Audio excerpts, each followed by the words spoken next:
Cette vidéo, nous allons voir comment insérer un point GPS pour faire une tracée ou mesurer les superficies d'un espace avec Kobo Toolbox.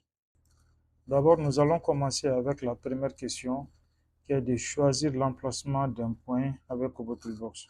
Pour cela, on fait ajouter, on saisit la question, donc directement on vient choisir le type qui, pour notre premier cas, est la position. Donc, saisissez l'emplacement du logement, ça veut dire qu'on doit choisir seulement un seul point. Donc, on prend le point, on fait enregistrer et directement on vient voir à quoi ça ressemble.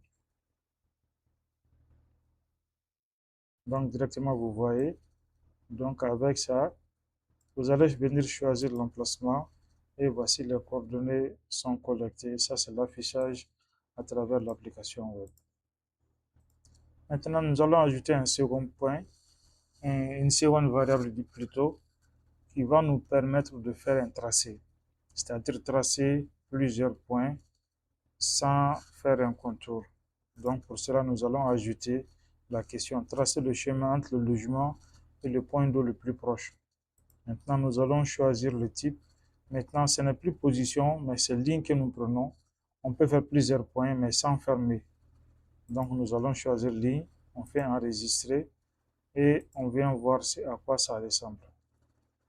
Donc directement, la différence avec la première, c'est que nous pouvons prendre ici plusieurs points.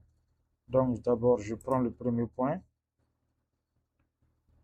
Lorsque je prends le premier point, je prends le second ici, vous voyez. Donc je peux prendre autant de points. Je peux prendre autant de points sans fermer la boucle.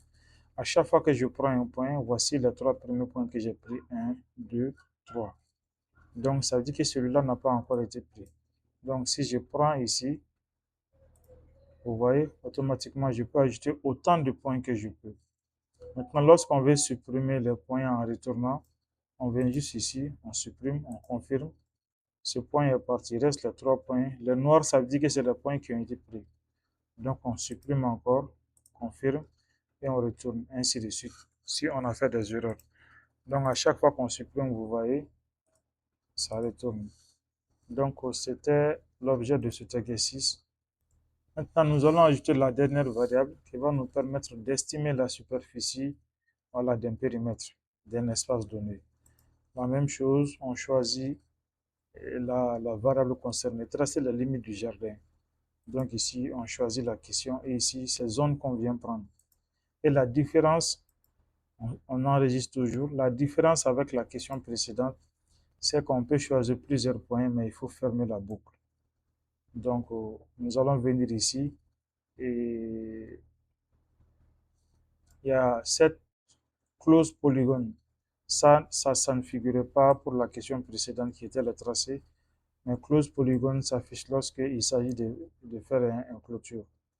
Donc maintenant, nous allons choisir un premier point. Lorsqu'on choisit le premier point, on choisit le second point, 3 points, 4 points. Et maintenant, on vient fermer la boucle. Voilà.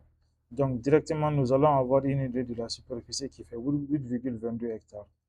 Donc comme le cas précédent, si on a mal estimé, on peut supprimer un à un les différents points. On peut supprimer un à un. On peut supprimer un à un. Déjà, à partir de 3 points, il vous donne la superficie estimative. Donc, vous voyez, lorsque j'ajoute seulement le troisième point, j'ai la superficie. Je peux ajouter autant de points que je veux. Autant de points que je veux. Mais, sauf que la différence avec l'autre, il faut boucler la boucle. Donc, c'est tout pour cet exercice. Merci.